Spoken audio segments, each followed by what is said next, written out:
हाय, आप देख रहे हैं इंडिया न्यूज इन खबर और मैं हूं विष्णु शर्मा। एक दिलचस्प खबर संसद से।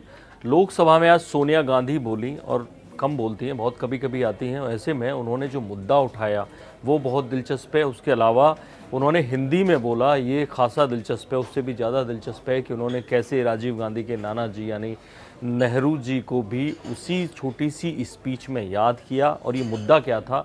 ये मुद्दा था उनके संसदीय क्षेत्र से जुड़ा, रायबरेली से जुड़ा, लेकिन वो मैसेज देता है पूरे रेलवे के लिए। बड़ा आरोप था और वो बड़ा आरोप था मोदी सरकार पर कि कैसे वो जो रेलवे की फैक्ट्रियां हैं उनको निजी हाथों में देने जा रही है। और निजी हाथों में देने के बहाने उन्होंने कई लोगों पर बिना नाम लिए निशाना साधा कि कैसे संसद में उनको जगह दी जा रही है और कैसे नेहरू जी का वक्तव्य याद दिलाया कि कैसे जो फैक्ट्रियां उन्होंने खड़ी की हैं, जो चीज़ें सार्वजनिक कंपनियां उन्होंने खड़ी की हैं वो मंदिर की तरह हैं। तो आप पहले सोनिया गांधी का भाषण सुनिए।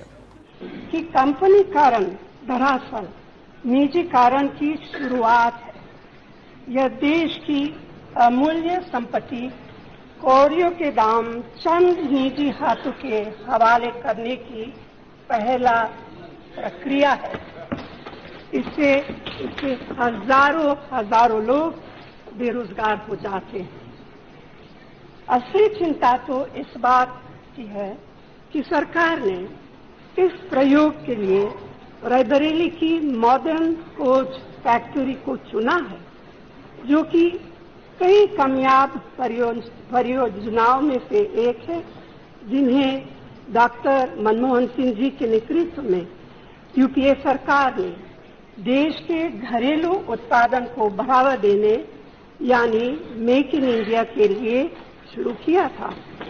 आज इस कारखाने में उसकी बुनियादी क्षमता से भी काफी ज्यादा उत्पादन हो रहा है। भारतीय रेलवे का ये सबसे आधुनिक कारखाना है।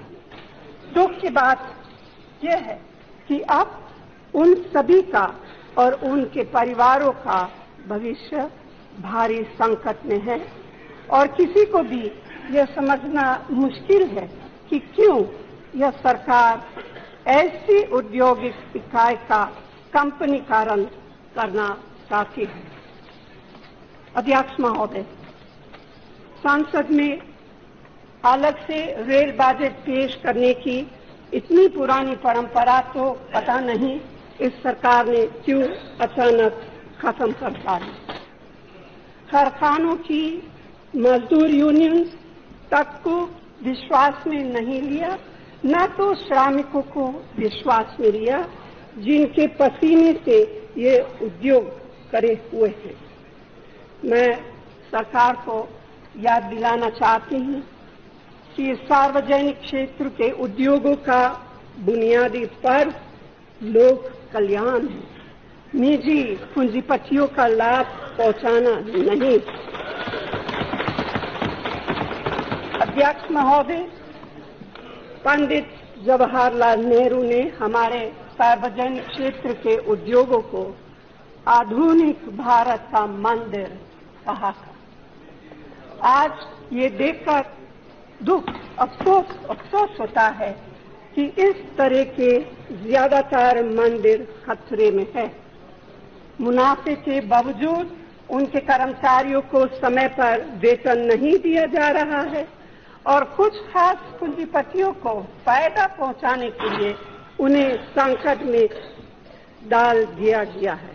HAL, BSNL और MTNL के साथ क्या हो रहा है यह किसी से भी छिपा नहीं है।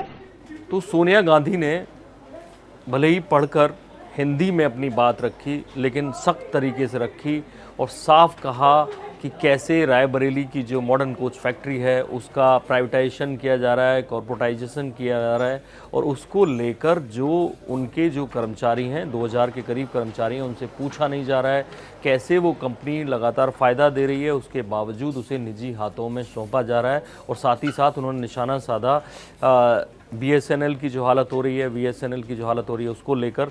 तो आखिर इसका जवाब क्या है सरकार के पास? जब भी सरकार कोई जवाब देती है, क्योंकि सोनिया गांधी ने कोई सवाल उठाया है, तो ऐसे में सरकार का जवाब देना बनता है और निश्चित ही सरकार कोई ना कोई तीखा जवाब देगी। जैसे ही वो जवाब आएगा आपको अपडेट करेंगे हम। देखते रहिए इंडिया न्यूज़, सब्सक्राइब करें इन खबर। थैंक यू, नमस्कार। इन खबर चैनल को सब्सक्राइब करें और बेल आइकन दबाना ना भूलें।